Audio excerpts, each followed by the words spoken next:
Welcome back. All right, news of the day video for all you fine people on the internet. It is Thursday. It is November the 27th, or as known in the United States, Thanksgiving. In Canada, it's no hockey day. There's no NHL games on, anyways, on this date.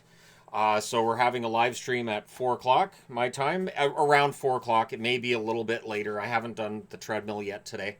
A little bit late getting started after being up till 2 o'clock in the morning getting the review last night done.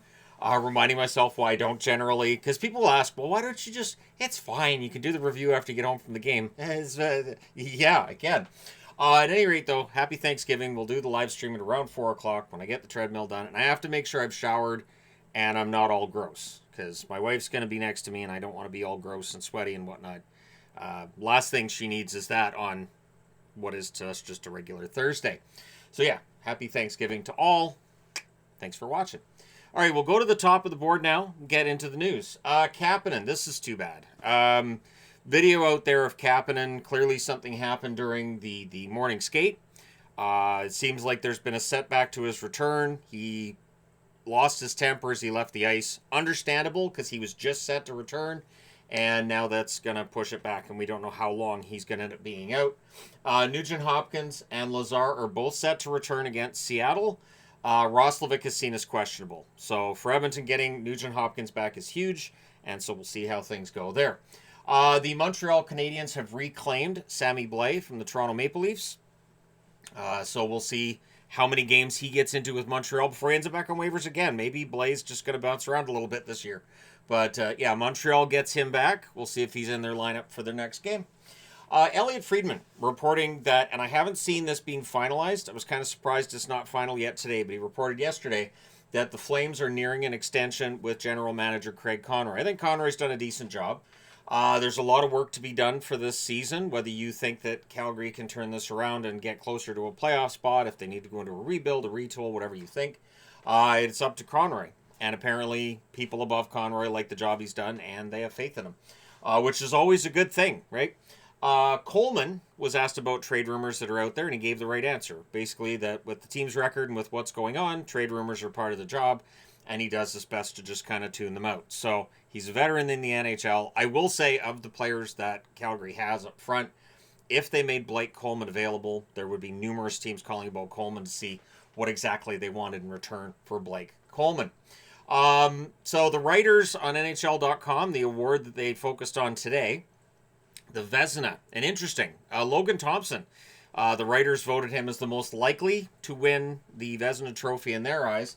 Wedgwood was number 2, Hellebuck was number 3, and Spencer Knight was number 4. So if Thompson ended up winning the Vezina trophy, that'd be just amazing for him. But we are still, of course, just about a third of the way into the season. So still a lot of hockey left to go, but it's still fun to look at, right? Because it's Thanksgiving, so why not?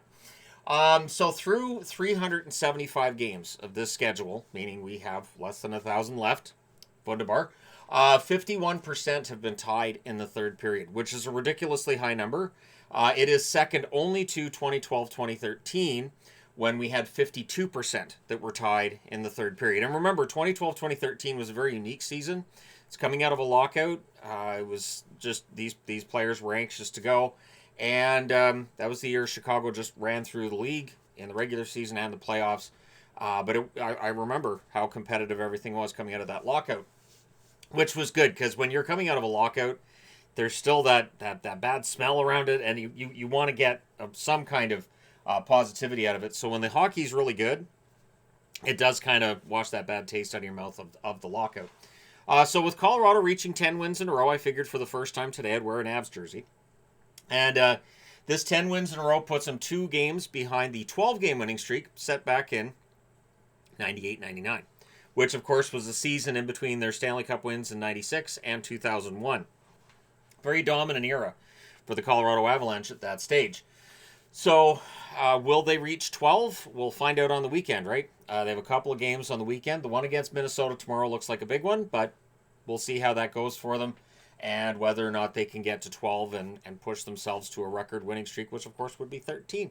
So going to be interesting, and that would then be a game against the Canucks, right? So yeah, pretty sure if I remember from the other board I did, I could cheat. I can absolutely cheat. I'm going to cheat. Yeah, they got Minnesota, Montreal, and then Vancouver. So it wouldn't be the first time somebody set a record against the Vancouver Canucks. Anyways, we'll see how far they can go with this. Dakota Joshua, after being a healthy scratch for the Toronto Maple Leafs, he agrees. He basically asked what they need from him, and Coach Craig Berube said they just need more. They need more from him than what they've been getting, and they're not wrong. Joshua's numbers have not been that bounce back variety that I had really hoped for. Dakota Joshua was really a hero of the Canucks back in 23-24 when they got into the playoffs. They got through that first round. Joshua could score. He was hitting. He was a little bit of everything for the Canucks. That may very well have been a career year. Last year, coming off cancer treatment, I thought, you know what, mulligan on that season. Not a big deal that his scoring wasn't that high. I honestly wasn't that impressed. The Canucks ended up moving him. I thought Joshua was a good bet on maybe having a bounce back season. It just hasn't happened in Toronto. I don't know if it would have happened in Vancouver. We'll never know. But it has not happened. But he's got the right attitude, that he knows that they need to see more from him. He's fine with that, and he's vowing to do so. So we'll see the next time he gets into the lineup for Toronto if he's a little bit more like the 2023-2024 Dakota Joshua than what we've seen since then. Great news for Sens fans. Brady Tkachuk is so freaking excited. He's coming back. He's freaking excited. The Sens put on social media. They're freaking excited. Everybody's freaking excited. He's returning tomorrow against the St. Louis Blues. So for Tkachuk to return against the Blues, I think is great because his dad, of course, has that tie to the St. Louis Blues. So kind of nice to see him come back there, and we'll see if he's able to get on the score sheet. His scoring really wasn't that high before the injury, so maybe when he comes back, maybe his scoring picks up a little bit. But Ottawa is the lone Canadian team that resides above the playoff line. The lone Canadian team in a playoff spot at U.S. Thanksgiving.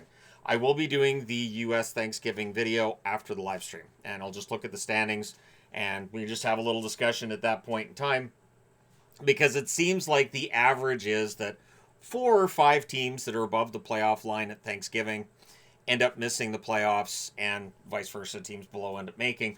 I think this year it's really wide open, especially in the East. But that's a video that we're going to have later on in the day. Aaron Ekblad, he got dinged up on a shot block last night against the Philadelphia Flyers. He's considered to be okay after that shot block injury. So obviously with the amount of shot block injuries that we see, that's great news. I didn't see anything about any other major injuries yesterday either, which is remarkable considering there were 15 games on last night's schedule, and there's 15 tomorrow. So my guess is there's going to be some injuries coming out of this weekend. It is a very busy schedule. It is a very condensed schedule, and November seems to be particularly condensed. It always feels like November's the busiest month for me, personally, with all the hockey. And then it's not easy and not like quiet the rest of the year, but it's just November is just absolutely bonkers. So there you go. News of the day video for all you fine people on the internet. I hope everybody's having a good day, whether you're having Thanksgiving dinner, whether that means turkey or ham. Ham's always a popular one as well. Or whatever you might be having, whether it's maybe McDonald's or pizza. Maybe you want pizza for Thanksgiving. Who am I to judge? And if you're on the Canadian side, it's a Thursday. So thank you guys so much for all your support. Do hit like and subscribe in the event you may not have done so already. Thank you guys so much for watching. It is greatly appreciated. I will talk to you again soon.